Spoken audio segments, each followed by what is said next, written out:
Hello my dear soulmates. നമ്മളിന്നിവിടെ പറയാൻ പോകുന്നത് നമ്മുടെ ലൈഫിലേക്ക് വേണ്ട പോസിറ്റീവ് ഹാബിറ്റ്സ് എങ്ങനെ ഡെവലപ്പ് ചെയ്യാം എന്നുള്ളൊരു വീഡിയോ ആണ്. നമുക്ക് ഈ വീഡിയോയിലോട്ട് പോവാം. ഓക്കെ, ഇവിടെ നമ്മൾ പറയുന്നത് രാവിലെ നിങ്ങൾ ഉറക്കം എഴുന്നേറ്റ് വരുമ്പോൾ നിങ്ങളുടെ വൈബ്രേഷൻ അനുസരിച്ചിട്ടായിരിക്കും ഓരോ ദിവസം പോസിറ്റീവായിരിക്കും, ചില ദിവസം നെഗറ്റീവായിരിക്കും.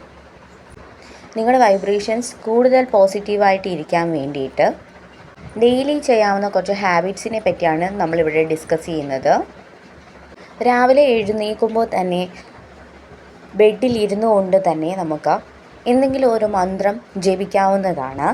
ഉദാഹരണം കരാഗ്രേ വസതി ലക്ഷ്മി തുടങ്ങുന്ന മന്ത്രം, അല്ലെങ്കിൽ ഓം എന്ന് 3 തവണ ഉറക്കെ പറയാം, അല്ലെങ്കിൽ ആമേൻ എന്നും 3 തവണ നിങ്ങൾക്ക് പറയാവുന്നതാണ്. ഓക്കെ, അപ്പോൾ നിങ്ങളുടെ എനർജി ബോഡിക്ക് കിട്ടുന്ന ഒരു ഹീലിംഗ് ആയിരിക്കും അത്. രണ്ടാമതായി നമ്മൾ പറയുന്നത് ഇരുന്നു കൊണ്ട് രാവിലെ വെള്ളം കുടിക്കുക. അത് മസ്റ്റായിട്ടും ഇരുന്നു കൊണ്ട് തന്നെ വെള്ളം കുടിക്കണം. നമ്മുടെ ഡൈജസ്റ്റീവ് സിസ്റ്റത്തിന് ഏറ്റവും ഇമ്പോർട്ടൻ്റ് ആയിട്ട് നമ്മൾ കൊടുക്കുന്ന ഒരു കാര്യമാണ് നമ്മൾ ഈ ഇരുന്നു കൊണ്ട് വെള്ളം കുടിക്കുന്നത്. അത് നമ്മുടെ ശരീരത്തിലുള്ള ടോക്സിക്സിനെ എല്ലാം അവോയ്ഡ് ചെയ്യുന്നു. അതുപോലെ തന്നെ നമ്മുടെ ബ്രെയിൻ റീസെറ്റ് ചെയ്യാനും സഹായിക്കുന്നു. അടുത്തതായിട്ട് പറയുന്നത് ബോഡി സ്ട്രെച്ചിങ് ആണ്. അല്ലെങ്കിൽ നമുക്കൊരു എക്സസൈസ് ചെയ്യാം. ഒരു 10-15 മിനിറ്റ് നമുക്ക് ഇങ്ങനെ ചെയ്യാവുന്നതാണ്.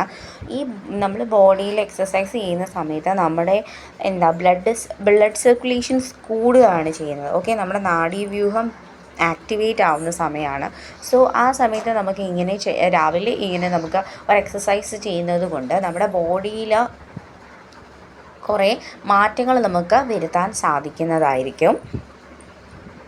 അടുത്തതായിട്ട് പറയുന്നത് സൂര്യപ്രകാശം കൊള്ളുക. രാവിലെ നമ്മൾ സൂര്യപ്രകാശം കൊള്ളുകയാണെങ്കിൽ നമുക്ക് കുറേ പോസിറ്റിവിറ്റി കിട്ടും നമുക്ക് നമ്മുടെ ശരീരത്തിലോട്ട്. അതുമാത്രമല്ല നമുക്ക് വിറ്റാമിൻ ഡിയും നമുക്ക് സൂര്യപ്രകാശത്തിൽ നിന്ന് നമുക്ക് കിട്ടും. പിന്നെ അതുപോലെ നമ്മുടെ ചുറ്റും നമ്മുടെ മുറ്റത്തൊക്കെ നമ്മളൊന്ന് ചെരുപ്പിടാതെ കുറച്ച് നേരം നടക്കുന്നതും നിങ്ങൾക്ക് നല്ലതായിരിക്കും. ഓക്കെ, സൂര്യപ്രകാശം കൊള്ളുന്നത് ഒരു രാവിലെ 6 മണി 8 മണിയുടെ ഇടയിൽ വേണം നമ്മൾ ഇങ്ങനെ സൂര്യപ്രകാശം കൊള്ളാനായിട്ട്. നട്ടുച്ചയ്ക്കൊന്നും പോയിരുന്നിട്ട് സൂര്യപ്രകാശം കൊള്ളാതിരിക്കുക. ഓക്കെ, അതുപോലെ തന്നെ നമ്മൾ സൂര്യപ്രകാശം കൊള്ളുമ്പോൾ നമ്മൾ ഒരിടത്ത് ഇരുന്നു കൊണ്ട് നമ്മൾ സൂര്യപ്രകാശം കൊള്ളുന്നത്, അതായത് ടെറസിലൊക്കെ പോയിരുന്നിട്ട് സൂര്യപ്രകാശം കുറച്ചധികം നേരം കൊള്ളുന്നത് നന്നായിരിക്കും. ഓക്കെ, നമ്മൾ ആ സമയത്ത് ഫോണൊന്നും എടുത്തുകൊണ്ട് പോകാൻ പാടില്ല. ഓക്കെ, രാവിലെ തന്നെ എഴുന്നേറ്റ് ഫോണിലേക്ക് നമ്മുടെ ശ്രദ്ധ പോകേണ്ട കാര്യമില്ല. അതുപോലെ തന്നെ അടുത്തതായിട്ട് പറയുന്നൊരു കാര്യം മെഡിറ്റേഷനാണ്, ധ്യാനിക്കുക. ഓക്കെ, ചിലർക്ക് പ്രാണായാമം ചെയ്യാനും ധ്യാനിക്കാനും ഒക്കെ അറിയാം. സൈലൻ്റായിട്ടൊരു സ്ഥലത്ത് ഇരുന്നിട്ട് വേണം നമ്മൾ ഇത് ചെയ്യാനായിട്ട്. ഓക്കെ, ഒരുപാട് ഒച്ചയും ബഹളമുള്ള സ്ഥലത്ത് ഇരുന്നിട്ട് നമ്മളിത് ചെയ്യാതിരിക്കാൻ മാക്സിമം ശ്രദ്ധിക്കണം. അടുത്തതായിട്ട് പറയുന്നത് ജേർണലിംഗ് ആണ്. ഓക്കെ, നമ്മൾ ഇന്ന് ഒരു കാര്യം ഇന്ന് എന്തൊക്കെയാണ് പ്രധാനപ്പെട്ട കാര്യങ്ങൾ ഞാൻ ചെയ്യേണ്ടത് എന്ന് നിങ്ങൾ ജേർണലിൽ എഴുതി വെക്കുക. ഓക്കെ, നിങ്ങൾ എവിടെയെങ്കിലും പോകാനുണ്ടെങ്കിൽ അതിനെപ്പറ്റി എഴുതുക. എന്തൊക്കെയാണ് ചെയ്യേണ്ടത്, ബാങ്കിൽ പോകാനുണ്ടോ, പൈസ എടുക്കാനുണ്ടോ, എത്ര രൂപ എടുക്കണം, എങ്ങനെയാണ് ഫോം ഫില്ല് ചെയ്യേണ്ടത്, ഞാൻ പേന എടുത്തിട്ടുണ്ടോ, കുട എടുത്തിട്ടുണ്ടോ, ചെറിയ ചെറിയ കാര്യങ്ങൾ പോലും നമ്മൾ നോട്ട് ചെയ്ത് വെക്കുക. ഓക്കെ, പെർഫെക്ഷനായിട്ട് നമ്മൾ പല കാര്യങ്ങളും ചെയ്യാൻ മറക്കുന്ന പല കാര്യങ്ങളും വരുന്ന സമയത്തിന് കഴിക്കണം. ഇത്ര സമയമാകുമ്പോൾ ഞാൻ ഫുഡ് കഴിച്ചിരിക്കും ഇന്നത്തെ ദിവസം. അതുപോലെ തന്നെ ഈ ഒരു മീറ്റിങ്ങിന് വേണ്ടുന്ന പ്രിപ്പറേഷൻസൊക്കെ ഞാൻ ചെയ്യും. അതുപോലെ തന്നെ ഞാൻ എന്തെങ്കിലും ഒരു കാര്യം മേടിക്കാൻ പോവുകയാണ്, അത് ഞാൻ ലിസ്റ്റ് ചെയ്തുകൊണ്ടായിരിക്കും പോകുന്നത്. അങ്ങനെയൊക്കെ പല കാര്യങ്ങളും. അതുപോലെ വീടിൻ്റെ പണിക്ക് വേണ്ടിയിട്ട് ഞാൻ ഇന്ന സാധനങ്ങൾ പർച്ചേസ് ചെയ്യാൻ പോകും, ഇന്ന കടയിൽ നിന്നായിരിക്കും, എനിക്ക് എത്ര പൈസ എൻ്റെ കയ്യിൽ നിന്ന് ചിലവായി, എത്ര പൈസ എൻ്റെ കയ്യിലുണ്ട്, അങ്ങനെ കാര്യങ്ങളൊക്കെ നമുക്ക് നോട്ട് ചെയ്ത് വെക്കാം.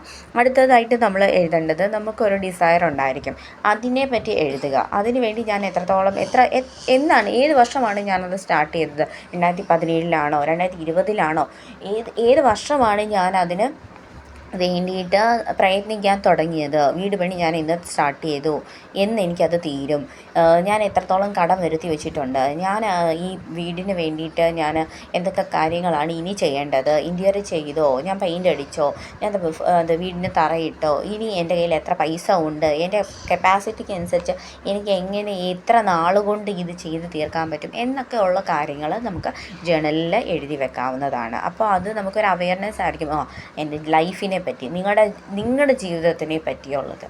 ഓക്കെ, ഇതൊക്കെ ചെയ്യുവാണെങ്കിൽ നിങ്ങൾക്ക് കുറേ കൂടെ നിങ്ങൾക്ക് ലൈഫിൽ നല്ല നല്ലതുപോലെ കുറേയും കൂടെ മുന്നോട്ട് പോകാൻ നിങ്ങളെ സഹായിക്കുന്നതായിരിക്കും. Thank you.